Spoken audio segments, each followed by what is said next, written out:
Very warm welcome. Can you speak there? Still can't speak because of the moon cycle. A very warm welcome to the 2nd of June 24. Being the 2nd of June, the first Sunday of the month. I visited my relatives at my local cemetery and left very beautiful flowers in each of the graves. One might be wondering why so much of the cloud has appeared today after yesterday's glorious sunshine. Well, it's not a cold front. It's cloud seeders were out this morning. I saw them. There must have been about 40 streaks in the sky, in the beautiful blue sky, and this is the result. But fortunately the air is so dry, it kind of backfired, and they seeded the clouds, but they couldn't produce any rain. The sun's too strong and burnt off any silver iodide, which could have resulted in heavy precipitation, spoiling people's Sunday. Well, the buckshot of having a pleasant Sunday means that in my local cul-de-sac it was a bloody nightmare. Streamers and people mowing their lawn. Some all doing it at the same time. It was like in stereo. It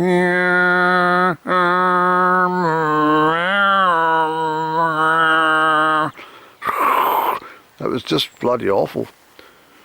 I tried to come out into the countryside, and for some bloody reason this mini road has become a bit of a rat run between the small Glenturrets and the main 85 trunk road. They must have got word out that you can zip through here and avoid the town of Crieff and save yourself some mileage in some 20-mile-an-hour zones.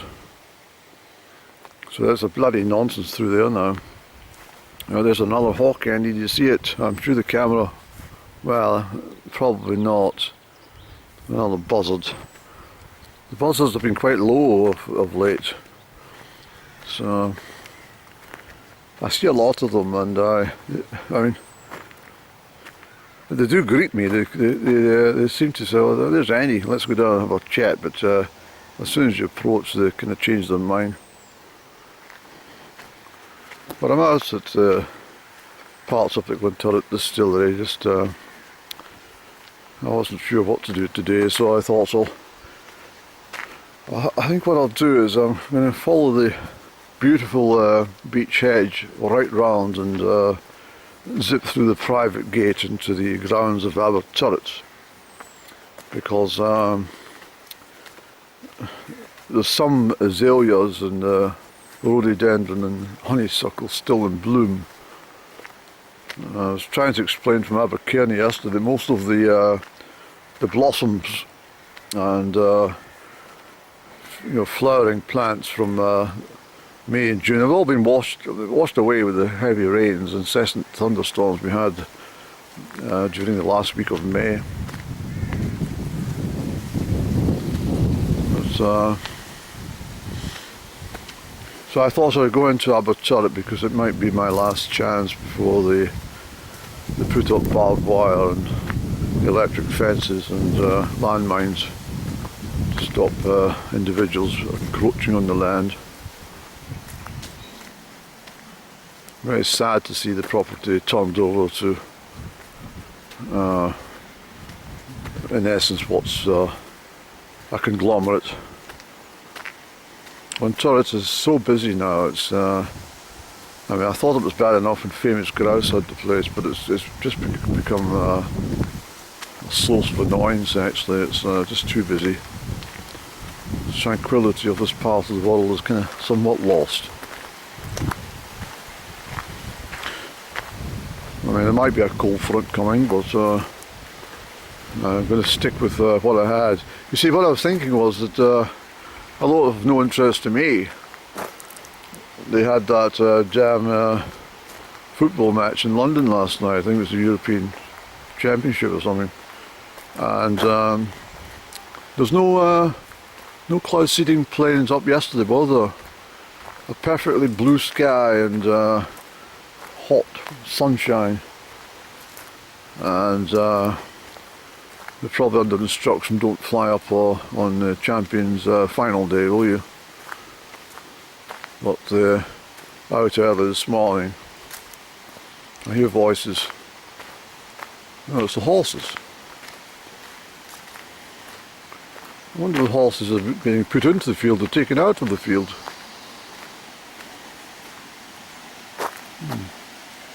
Crieff. It's the stable stock. I've got a feeling the horses have been put back in the field because I've not seen them for a wee while. But let's go into this private arena. There is a chance I might get shot, but we'll take our chances today. I think being a Sunday, the Glenturret snipers not on duty.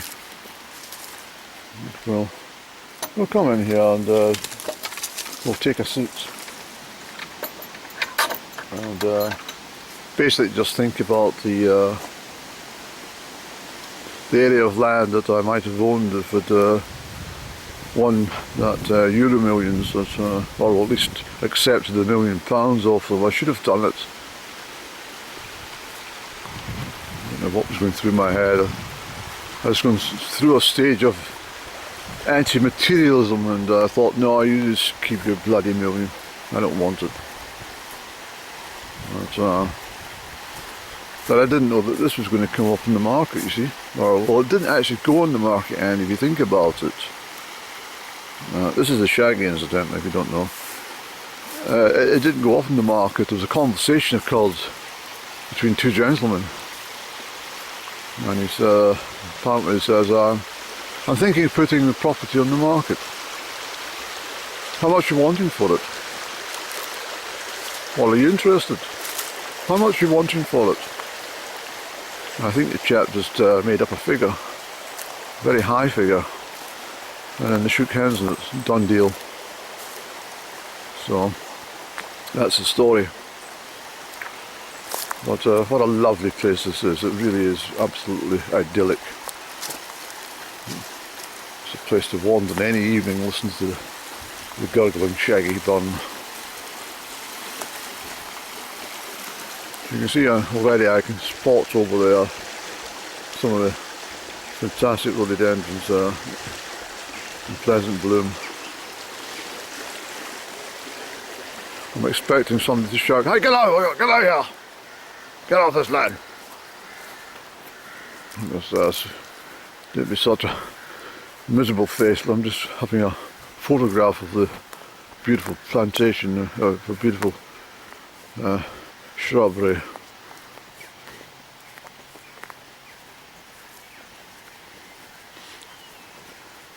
Yes, it is a beautiful place, and I am overly disappointed that.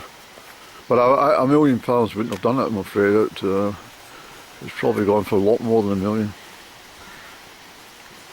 Yeah, so I probably think it would probably go for about 4 times that, given the land and the age of the property and the size of the properties. There's actually several properties.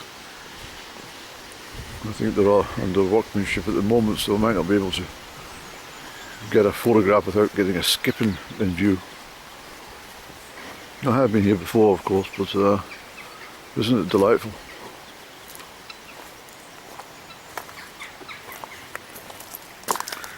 Isn't it delightful, Annie? You can see they've started to store all the barrels there already. The damn waste.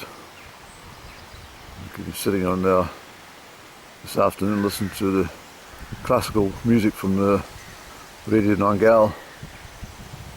And even clematis has started to go back early. The scrunch of the gravel, if you're driving in your Range Rover, the beautiful scrunching sound that you get. Wonderful.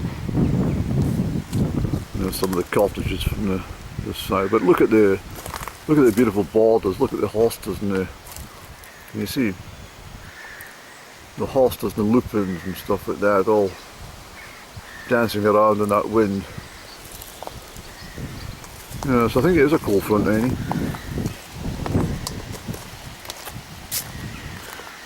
Fabulous place this, isn't it? A lot of memories for somebody, I'm sure, the people who... Well, I think it was a boarding place for the... Without that, look at the pigeon. Quite happy along with the... Well, the turkeys. Partridge, I think. Not sure, actually, any. Yeah, partridge. A partridge in a pear tree, any. Along with Mr. Pigeon.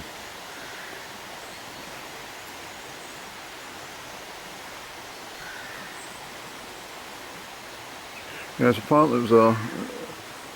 I'm sure, I hope I'm not mistaken, but I think this is part of the boarding school for the girls, which had, like, Aberturret was once put over to something called Seymour Lodge. It was a girls' school. A finishing school for the females, so they could speak articulately and dance with gentlemen properly. And how to put the... if they're sitting down to dinner, what cutlery to use first, from the right side in. Well, both sides in, actually. Here we go, Shaggy.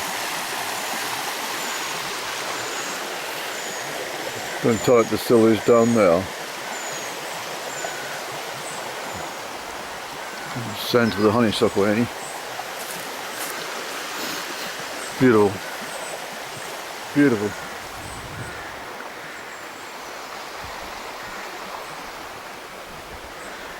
It's a very well kept lawn. It would have been probably better here yesterday, Andy, when you think about it, with the blue sky, but not to worry, don't fret. Yeah, so it is a cold front, Annie. Oh, there we go. And I'm thinking myself that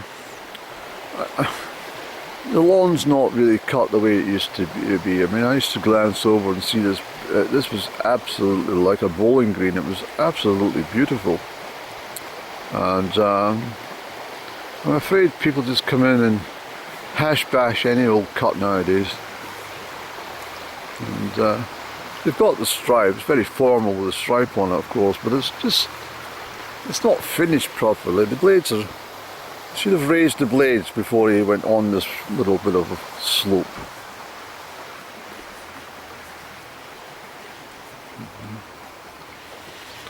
So I think what we'll do, we'll sit down over here.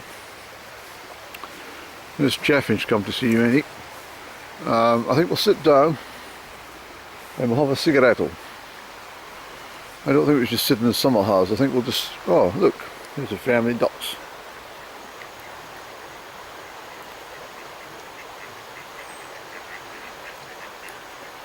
Yeah, you don't need to go away on my behalf. Oh well, suit yourself.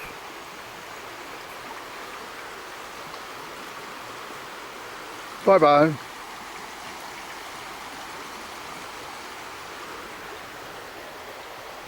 Yeah, so the horses are back in the fields, and that's interesting. I'll have a chat, hopefully get a bit of a conversation going with the horses, because they haven't been there for a couple of weeks. Right, yes, I think we'll sit down at the banking here, Annie, and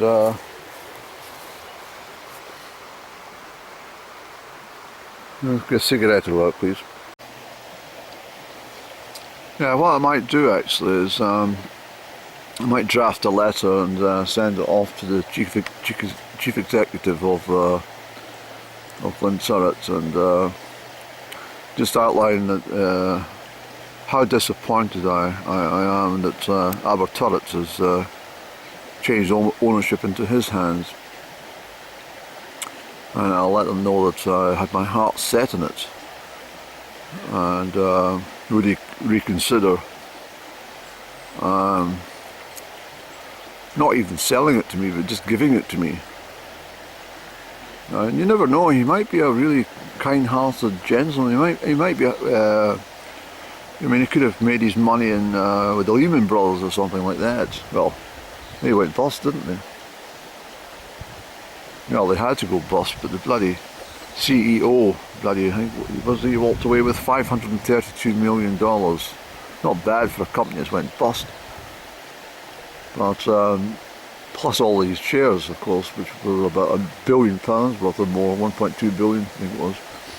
Why am I saying this? I don't know. Oh yes, perhaps the chief executive of Glenturret was, maybe he was a hedge fund manager in his,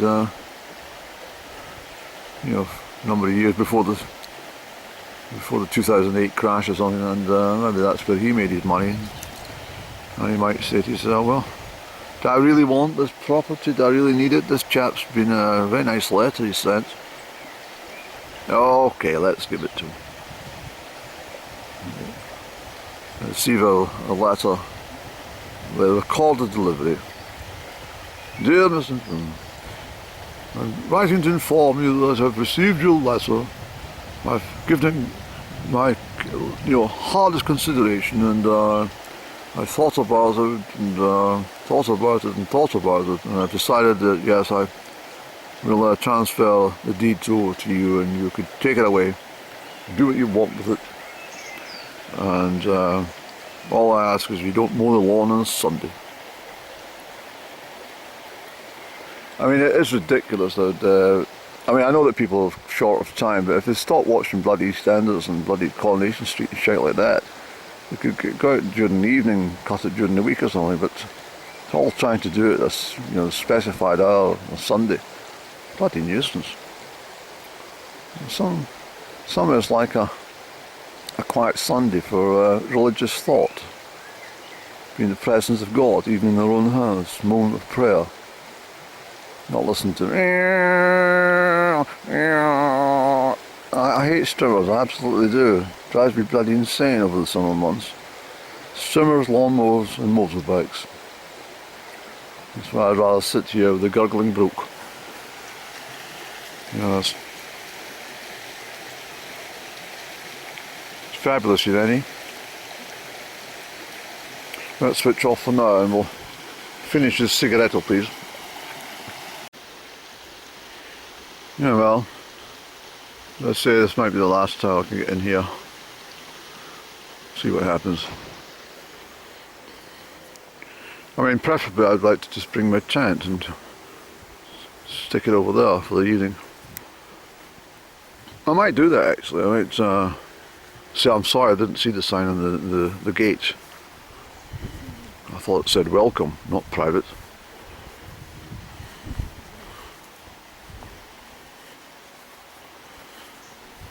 But I've been blessed to have been brought up in such a beautiful part of God's kingdom, and there's such a multitude of walks, all within walking distance of me, of my location where I stay, and so never disappointed, no matter where I go. I do tend to change it around. I swap and change everything, and that way you never get fed up. I couldn't go the same walk every single day, although I have done. It's nice to see the changing, the changing colours with the seasons and stuff in the same route. But I like to chop and change these days. This river's been flowing since I was a child. Well, it's been flowing for a lot longer than that, Andy. Yeah, you know what I mean. A lot of memories about the Shaggy. It's beautiful. Yeah, so I've written a lot of poetry about this part of the world too. Yeah, there's a horse over there. I'm just coming to see you. It's going to be difficult actually, because they've just been put into the field with fresh grass for them, and they're probably overjoyed. All this stuff for me is like sitting down at a dinner table and the other guests have not turned up, and the cook says to you, I'm afraid you're going to have to eat it all yourself, including the trifle. Oh dear. What do we have for mains? Oh well, we had fillet steak. God. So I've got to take 4 fillet steaks. Yeah, so they're all cooked off. What happened to the guests? Well, they phoned to say they don't like you. Alright.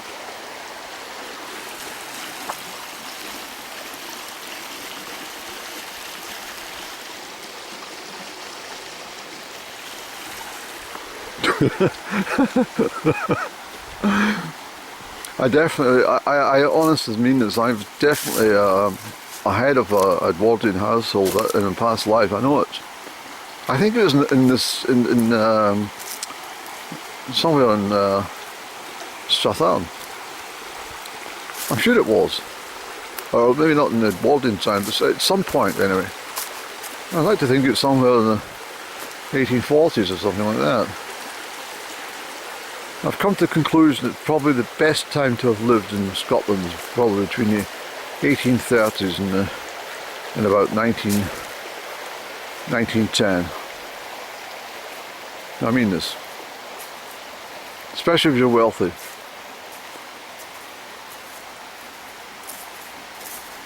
Yes, I definitely think it was a beautiful time.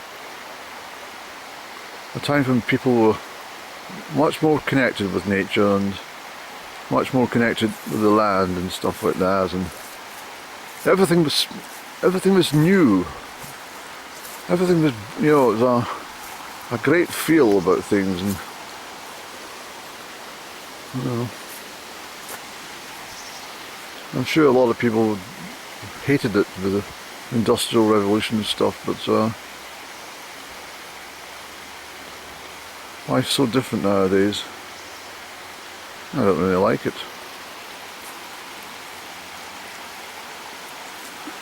I think everybody's brains have turned to sludge.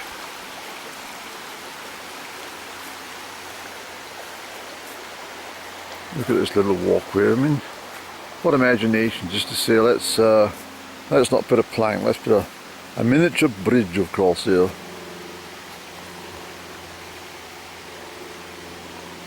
Come on Andy, let's get out the private sign gate.